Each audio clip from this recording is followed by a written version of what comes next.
Leo hatuna kazi kubwa.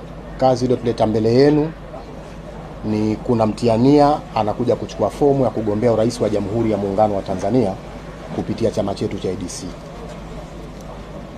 Mimi ninayezungumza hapa naitwa Mwalimu Hamadi Azizi, ndo katibu mkuu wa chama cha ADC Taifa.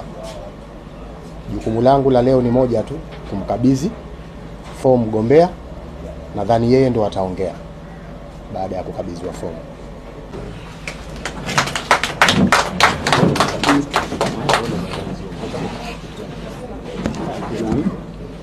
Hapa mtamwona tu.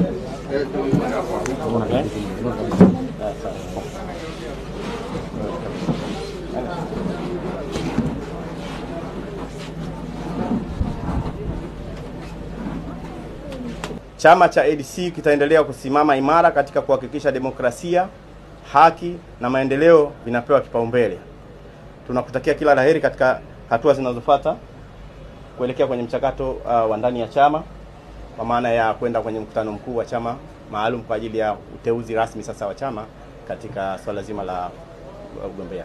Mara zingine zote nimekuwa najaribu kuona ni namna gani naweza kuwatumikia Tanzania, lakini safari hii tunaamini kwamba ikimpendeza Mungu tutakuwa ndani ya Ikulu. Na kumbukeni, Baba wa Taifa alisema watu wa kuhitaji ndo wewe uchukue fomu.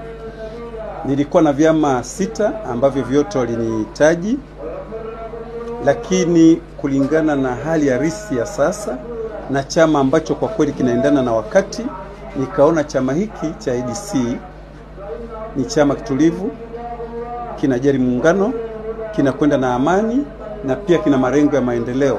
Kwa nikaona nichague chama hiki tuendane nao.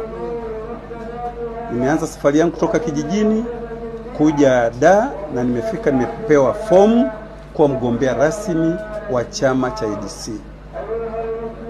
Ndugu zangu wanachama na Watanzania, wengi mnanifahamu kwamba ni mtu mwenye malengo, ni mtu mwenye msimamo, ninampenda haki na maendeleo.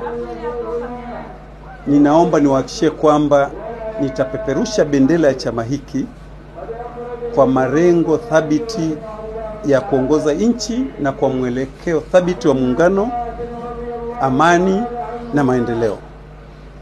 Ninaomba nipongeze viongozi wangu, akiwepo Mheshimiwa Hamad ambaye tulikuwa naye bungeni na amewahi kuwa waziri wa afya upande wa Zanzibar, na pia amewahi kuwa waziri wa mambo ya ndani, naibu waziri wa mambo ya ndani upande wa bara.